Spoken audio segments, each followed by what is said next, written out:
Bonjour, La Voix est libre en direct tous les samedis sur France 3 avec aujourd'hui 4 voix pour débattre du sujet de la semaine.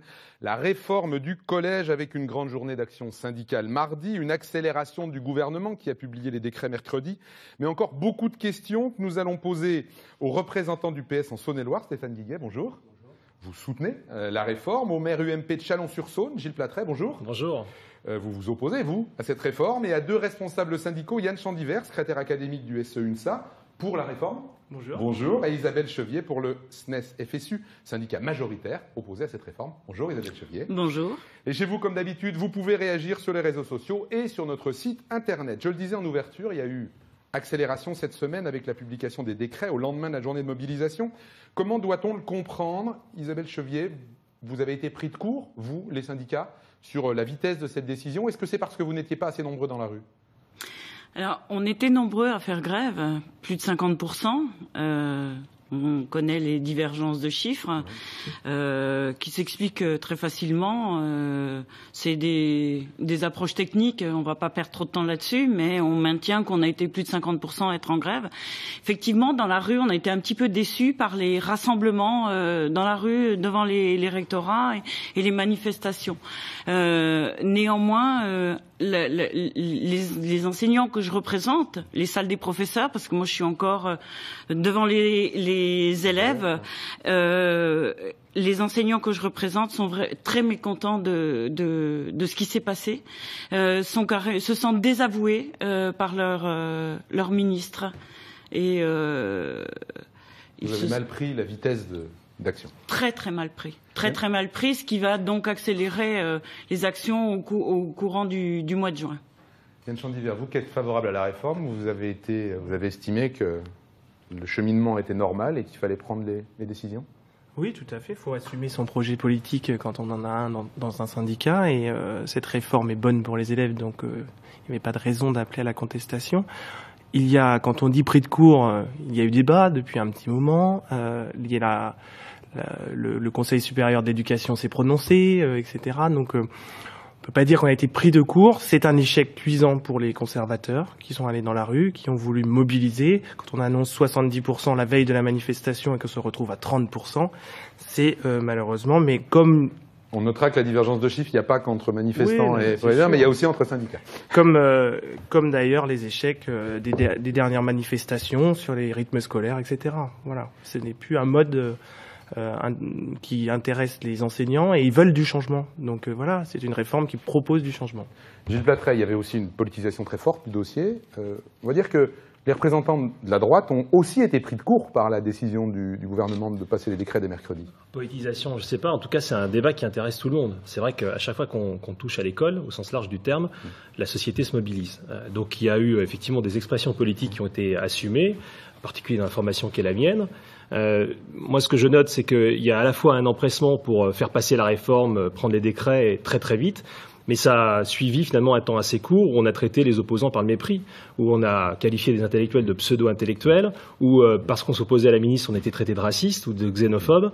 À un moment donné, je pense que c'est pas les bonnes conditions du débat. C'est vrai que ça n'avait pas à passer devant le Parlement, mais c'est vrai ça avait déjà été voté. Mais c'est vrai qu'un débat devant le Parlement, ce qui est toujours loisible au gouvernement, ça aurait quand même donné du poids à la démarche et peut-être un peu plus de légitimité parce qu'aujourd'hui, elle en manque cruellement et le passage en force qui est assumé non pas par la ministre, mais par le sommet de l'exécutif, c'est-à-dire le Premier ministre et le Président. À mon avis, c'est pas la bonne méthode pour arriver à aplanir un certain nombre de difficultés. Il y a besoin de réformer le collège, on est d'accord, mais sans doute pas de cette façon-là. Stéphane Guiguet. Écoutez, moi je suis content que France 3 Bourgogne organise ce type de débat parce qu'on va sortir un petit peu des clichés et des caricatures dont on entend parler depuis quelques semaines maintenant. On va essayer, oui. En tout cas, cette loi, elle ne vient pas ici comme un cheveu sur la soupe. Elle est issue de la loi pour la refondation de l'école. Une loi qui veut plus d'autonomie, qui veut plus d'interdisciplinarité, qui veut plus d'accompagnement personnalisé. Et effectivement, elle a été pensée, il y a eu beaucoup de consultations. Monsieur Chandivert parlait du Conseil supérieur de l'éducation. Mais il faut quand même savoir que ce Conseil supérieur de l'éducation travaille et consulte depuis des mois. Depuis des mois, et il est composé, c'est important de le rappeler aussi, il est composé à la fois de syndicats, il est composé d'enseignants-chercheurs, de personnel de direction, de personnel administratif, mais aussi de parents d'élèves, de lycéens, de membres des collectivités. Voilà. Donc c'est un conseil supérieur qui travaille et qui a tranché. Le 10 avril dernier, il a pris une décision, à une très large majorité, il a adopté cette réforme. Donc je crois que c'est important de rappeler tout ça, ce cheminement, parce qu'on a l'impression que cette semaine, il y a eu une accélération. En fait, il n'y a pas d'accélération. Et je crois qu'on ne pouvait pas laisser le collège dans un tel état. Vous voyez bien un petit peu les enquêtes qui nous classent comme le mauvais élève de la classe. Je parle de l'enquête PISA de l'OCDE, où on voit qu'on est dégradé systématiquement en français, en mathématiques. Et surtout, ce que souligne cette enquête, c'est qu'on est en train de devenir le système éducatif le plus inégalitaire des pays de l'OCDE. Et ça, on ne pouvait pas rester sans rien faire. Je crois que ça paraît vraiment très important. Débéchevé, tu avais envie de répondre? Oui, je voudrais réagir sur deux choses, parce qu'on se fait traité de conservateur. Donc, je voulais quand même préciser une chose, c'est qu'on est bien conscient que quelque chose ne va pas au collège aujourd'hui. Je crois que personne. Justement, vous ouvrez, c'est la suite de notre discussion. Voilà. On l'ouvre comme ça. Qu'est-ce qui ne va pas au collège? Personne. Je vais terminer ce que je disais. Personne ne nie cet état de fait, mais nous voulons une réforme, mais pas cette réforme-là. Voilà. Je voulais le préciser. Par ailleurs, les enquêtes internationales PISA, par exemple, dont vous venez de parler, il faut quand même voir que le nombre d'heures en français et en maths n'ont cessé de diminuer depuis la réforme Haby. Si on prend un élève qui, en 1977, un élève faisait du français du CP à la fin de troisième, il avait 78 heures de français sur son cursus hebdomadaire. Enfin, si on prend l'heure hebdomadaire et qu'on le cumule jusqu'à la fin de troisième, ça faisait 78 heures. Aujourd'hui, on en est à 53 heures. Alors moi, je vous coupe. Il y a quand même 80% d'une classe d'âge qui va au bac. C'était pas le cas en 77. Je me fais l'avocat du diable. Oui. Moi, je comprends pas. On dit que l'école est de plus en plus mauvaise. Il y a aujourd'hui 80% d'une classe d'âge qui a son baccalauréat. Alors, il est où l'échec du collège là-dedans? C'est plutôt un succès, non, Yann Chandiver? Non, tout va bien. J'insisterai sur ce qu'a dit Monsieur Guiguet. Les écarts sont de plus en plus importants quand même. Vous avez les enquêtes comme PISA qui montrent que les meilleurs élèves sont au niveau des élèves de la Finlande et les moins bons sont au niveau du Mexique. Les élèves français, les moins bons, sont au niveau du Mexique. C'était pas le cas avant. Même. C'était non, pas le cas avant, parce que c'est ça la question. Et il faut du coup transformer les méthodes d'apprentissage. Voilà, c'est pas en rajoutant des heures et en rajoutant du savoir complètement. Il faut modifier les méthodes d'apprentissage de nos élèves. Et donc, il faut passer à de l'interdisciplinarité, comme ça se fait déjà au primaire ou comme ça peut se faire dans les lycées professionnels. Voilà. Je vous l'attrais. Bon, ouais, dire que parce qu'on a 80% d'une classe d'âge au niveau du bac, on arrive à avoir des résultats, c'est faux, parce qu'en réalité, on sait très bien ce qui s'est passé, on a fixé un objectif quantitatif. Or, on doit travailler sur du qualitatif. 80%, amener 80% d'une classe d'âge quand les savoirs fondamentaux ne sont pas acquis dès l'école primaire. Aujourd'hui, c'est de 13, alors selon les sexes, les garçons 13%, les filles 11%, qui sortent du CM2 sans avoir une maîtrise suffisante des savoirs fondamentaux qui leur permettront de continuer correctement au collège. Juste pour qu'on comprenne bien, là, sur le constat, vous êtes plutôt d'accord sur le fait que le collège a besont d'une réforme, Gilles Tattray? Il a besoin d'une réforme, mais c'est pas simplement le collège qui a besoin de réforme, c'est l'ensemble de l'éducation nationale. Il ne faut pas la limiter au collège. 150 000 décrocheurs, est-ce que c'est une réussite du système? Non. Et aujourd'hui, quand vous avez le bac en poche, vous avez une classe d'âge, les jeunes, qui sont à 25% au chômage. Donc votre constat se fait sur les politiques de droite et de gauche des dernières... Aujourd'hui, il y a un constat qui est que le système éducatif ne produit pas ce qu'on pourrait attendre de lui, c'est-à-dire une acquisition, une transmission des savoirs suffisante. On parlera peut-être du fond de la réforme, et celle qui est liée quand même très étroitement, c'est-à-dire la réforme des programmes, parce qu'on est quand même au cœur de la question. Et à partir de là, on ne peut pas évidemment considérer que notre système fonctionne. L'OCDE a raison de pointer du doigt ces dysfonctionnements, mais je pense que la réponse qui est apportée aujourd'hui par le gouvernement n'est pas la bonne réponse. Il ne s'agit pas de réformer pour être moderne. Et c'est ça la grande illusion du Parti socialiste, c'est de dire je réforme, donc je suis moderne. Donc vous êtes les conservateurs, etc. C'est trop réducteur, on ne peut pas aller dans ce débat-là, sinon on ne débattra pas du fond. C'est pas acceptable. Alors, Stéphane Guillet. Ça fait plaisir d'entendre ce discours, comme quoi, enfin, j'espère qu'on reviendra, j'y reviendrai tout à l'heure, au bilan de la droite en matière d'éducation. Mais enfin, quand même, justement, cette réforme, elle s'inscrit dans la loi sur la refondation. Et justement, vous parliez d'école primaire, mais c'est la pièce d'un puzzle. Et dans ce puzzle, il y a bien sûr les rythmes scolaires, la priorité qui a été donnée aux primaires, la refonte des programmes, là où les enseignants peuvent s'exprimer d'ailleurs sur ces programmes jusqu'au 12 juin, je crois. Et puis, on a également on remet de la formation initiale, enfin de la formation pour les enseignants, formation qui a été mise à mal par la droite et qui était au pouvoir. Voilà. Donc je crois qu'à un moment donné, il faut remettre les choses à leur place. Et recevoir des leçons de politique éducative par la droite, enfin excusez-moi, ça me fait doucement rigoler. Entre 2002 et 2012, on a eu droit à quoi? On a eu droit à 80 000 suppressions de postes dans l'éducation nationale. 80 000 suppressions de postes. C'est quoi des suppressions de postes? Ça fait moins d'infirmières scolaires, moins de conseillères d'orientation de psychologues, moins d'assistantes sociales, moins d'AVS pour s'occuper des personnes handicapées. Voilà la réalité aujourd'hui. Et puis la formation des enseignants qui a été mise à mal, qui a été quasiment supprimée. Alors aujourd'hui, vous savez où on en est dans les établissements? On en est à recruter à Pôle emploi. Voilà. Voilà, ça c'est la réalité, c'est la politique dont on subit les conséquences. Donc il est temps de réformer, et cette loi pour la refondation de l'école, effectivement, elle va dans le bon sens. Elle a été entamée il y a plusieurs années, depuis 2012, et il y a une logique. Voilà, c'est ça qu'on doit expliquer, c'est cette logique-là, et voilà. Alors, on a fait... Ah, Elisabeth Chevier, avant qu'on rentre dans le détail... Avant qu'on rentre dans le détail, je voudrais quand même apporter une précision, parce que vous avez parlé du Conseil supérieur de l'éducation tout à l'heure. Il faut savoir que sur 97 personnes qui siègent au Conseil supérieur, il y a 20 professeurs. C'est tout. Mais le résultat, 51 voix pour, 25 contre. Oui, mais ce ne sont pas les professeurs. Il y a clairement des parents d'élèves. Oui, non, mais d'accord. Mais voilà. sur les 20 professeurs, 14 ont voté contre et 6 pour. Je vais être provocateur, Isabelle Chevillette. Est-ce que justement, ce que vous venez de nous dire pose pas la question de ce qu'est l'école aujourd'hui? C'est-à-dire, est-ce que l'école n'est que majoritairement le fait des enseignants? Est-ce que les parents, l'environnement, le monde économique, est-ce que tout le monde n'a pas son mot à dire de cette manière? Ce n'est pas que le enfin, fait majoritairement en tout cas. Ce n'est pas que le fait des enseignants, bien entendu. C'est quand même beaucoup le fait des enseignants. Ce sont les acteurs de l'école. Vous aviez bien compris que je provoquais volontairement. Oui. Quand on parle de monde économique, nous, ça nous... Par rapport au collège... Ouais. Ça nous chiffonne. Par rapport à d'autres, à des enseignements supérieurs, etc., c'est encore autre chose. Regardons l'élève, quoi. Cette réforme, elle est bonne pour l'élève. Et alors, justement, pour les parents, pour la société, où il faut à chaque fois... elle est bonne pour les enseignants, des enseignants. On est un syndicat des enseignants de la maternelle au lycée, nous. Ça ne pose d'ailleurs aucun problème. On n'est pas séparés par corps. Et il faut, à un moment donné... se dire quel est l'intérêt pour l'élève et pour la société en général. Donc, cette réforme est bonne. Vous vouliez rajouter quelque chose avant qu'on passe au cœur de la réforme? Oui, donc finalement, cette loi, elle relève plutôt du bon sens que de l'idéologie. C'est ça dont on se rend compte quand on rentre en profondeur dans la réforme. Et face à une droite qui a cassé le système éducatif, je crois que là, il y a une vraie vision à long terme.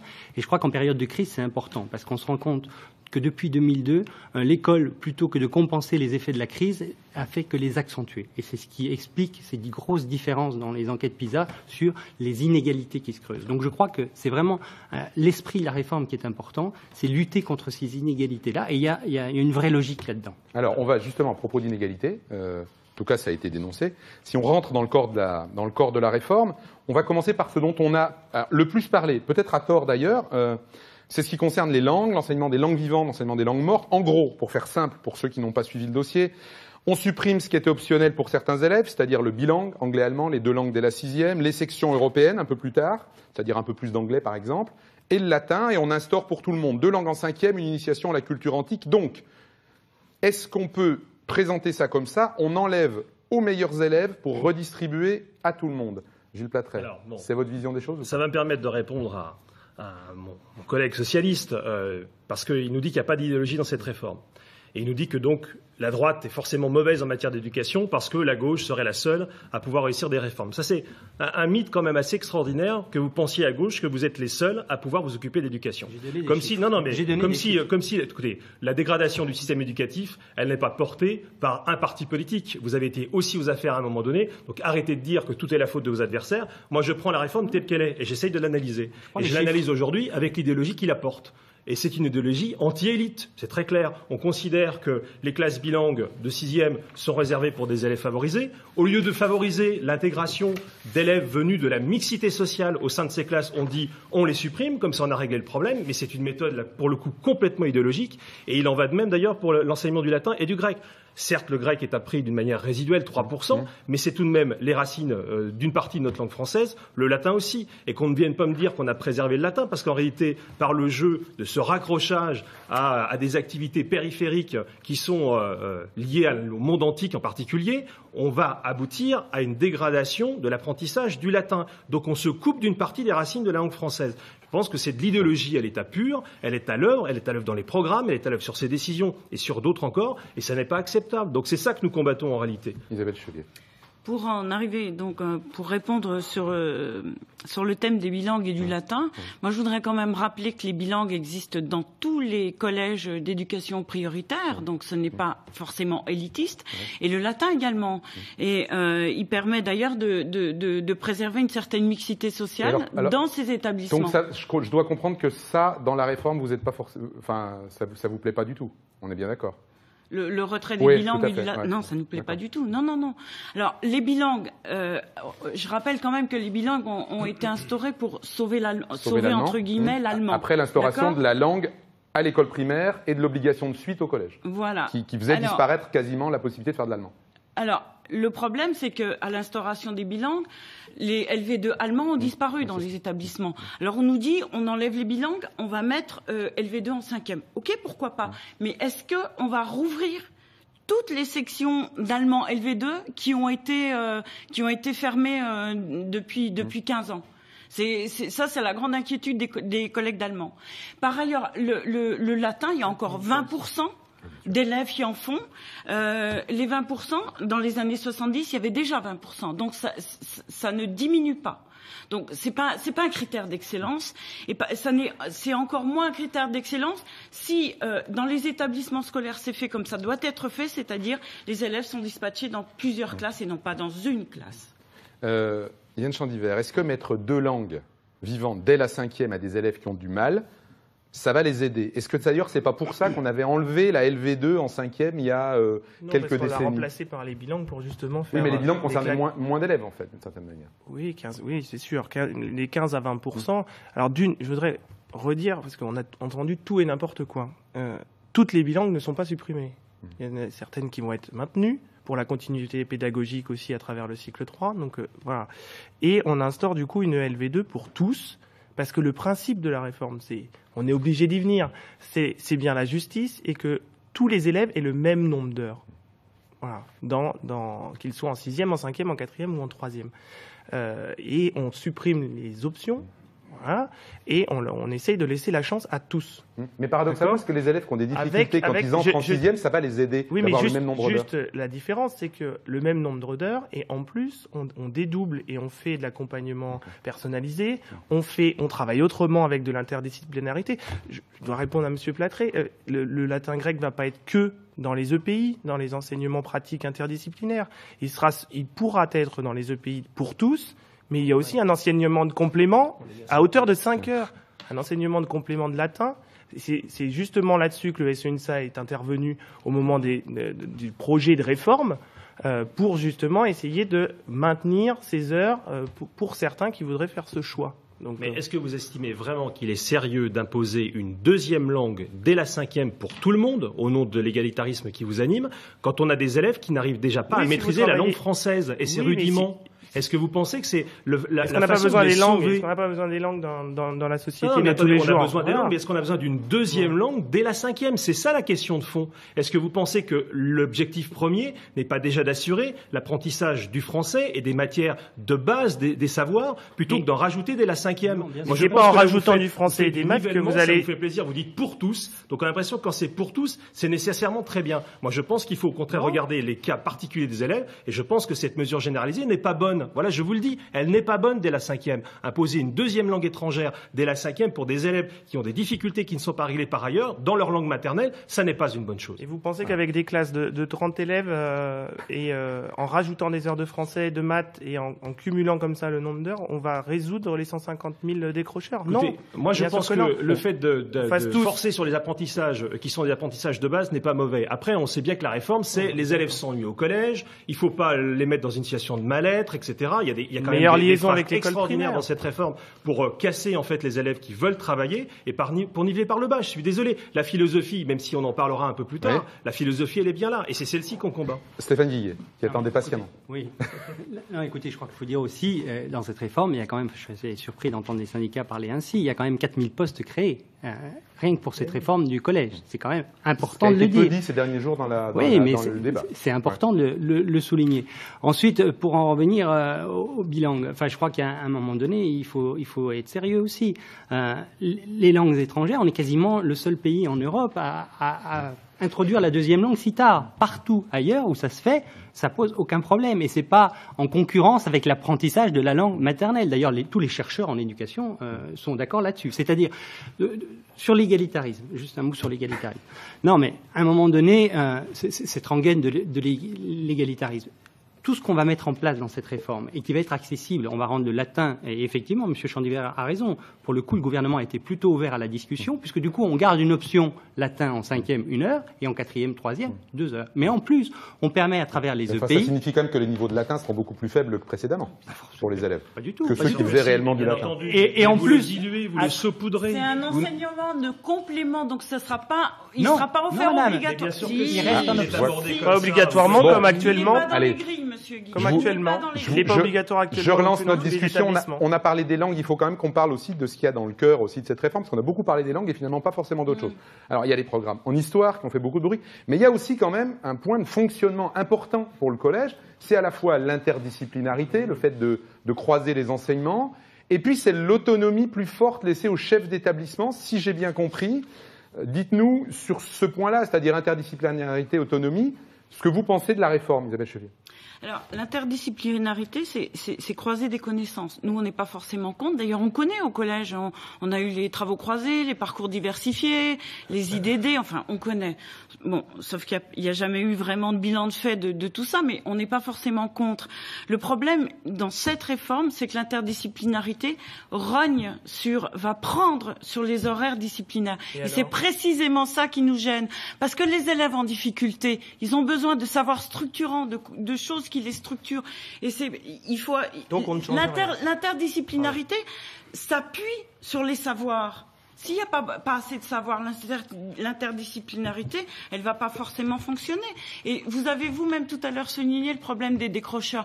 Est-ce que l'interdisciplinarité, alors oui. Ça peut paraître... Oui, justement. Oui, mais s'ils n'ont pas les savoirs de base pour maîtriser les concepts, quand on met par exemple sur le papier le développement durable en 5e, écoutez, moi, très bien, mais le développement durable, c'est une notion qui est très vaste, très complexe. Vous croyez à l'intelligence des enseignants quand même, qui vont le traduire pour les élèves? Je sais pas, mais c'est des thématiques, ça, des EPI. Je peux répondre sur l'interdisciplinarité. Je vous en prie. C'est votre débat. Pour répondre vraiment, c'est justement ça qui va transformer les choses. Les PLP, les profs de lycée professionnel ou les professeurs des écoles qui sont déjà dans l'interdisciplinarité, ils rigolent de voir ce spectacle. Et on parle de quoi? On parle de 4 heures sur 26 heures que va avoir l'élève. Donc on n'est pas non plus dans une révolution et dans une réforme qui révolutionne tout. Et justement l'interdisciplinarité, pour avoir fait plusieurs projets, parce que c'est des pédagogies de projets où on peut associer tous les élèves, c'est ce qui fait réussir notamment les moins bons.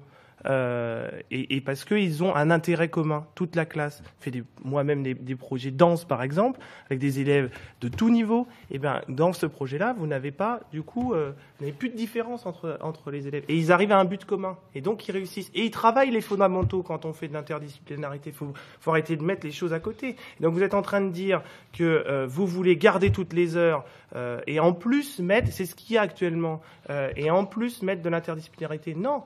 Changeons le modèle, changeons de modèle.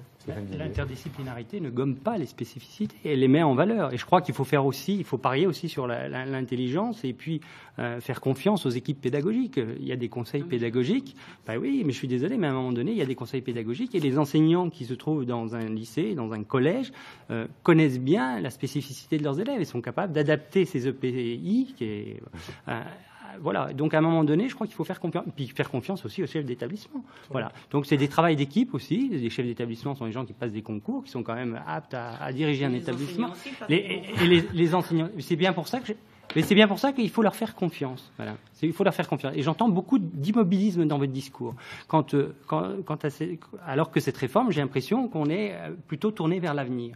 Parce que j'entends pas tellement de propositions finalement en face. J'entends pas vous proposez l'immobilisme, on ne change rien. Monsieur Plattret, lui, veut enlever des postes, avoir une vision comptable. Vous prenez vos désirs pour des réalités. C'est ce que vous avez fait. Vous prenez vos désirs quand vous étiez au pouvoir. Vous faites dire des choses que je n'ai pas dites. Méthode typique chez vous, mais enfin tout de même, n'allez pas trop loin. À un vous êtes moment obligé donné, de répondre sur ce point-là. Voilà, évidemment. Donc à un moment donné, face à cette logique comptable, je crois qu'on doit avoir une vision à plus long terme du système éducatif, et cette loi pour la refondation de l'école s'inscrit dans cette vision à plus long terme. Je crois qu'il y a un vrai projet derrière, et encore une fois, c'est lutter contre les inégalités. On ne peut pas rester sans rien faire. Alors justement, puisque vous venez de prononcer la phrase, et du coup Gilles Plattret, vous pouvez rebondir sur ce que je vais dire. Vous dites lutter contre les inégalités. On a entendu le Premier ministre et la ministre de l'Éducation qui ont tapé fort. Et là, on aborde un peu, on va le faire rapidement avant midi et on continuera après, l'esprit de cette réforme, en disant que globalement, les opposants à la réforme défendaient d'abord leurs privilèges. Le mot a été prononcé par Manuel Valls. Est-ce que ça veut dire que ceux qui ont réussi ont des enfants qui réussissent et ne veulent pas que ça change? Est-ce qu'on doit le comprendre comme ça? En tout cas, Gilles Plattret. Alors là aussi, c'est une vue de l'esprit. Bon, moi, pour revenir sur le fond même de la réforme et peut-être sur l'aspect interdisciplinaire, il y a juste une petite phrase que je veux citer parce qu'elle résume complètement l'esprit de cette réforme. On veut permettre de créer, avec les enseignements pratiques interdisciplinaires, les fameux EPI, un climat, je cite, de confiance dans lequel on peut questionner sans crainte et où disparaît la peur excessive de mal faire. Donc, il faut bien vous dire une chose, c'est que la peur excessive de mal faire, elle est consubstantielle à toute action.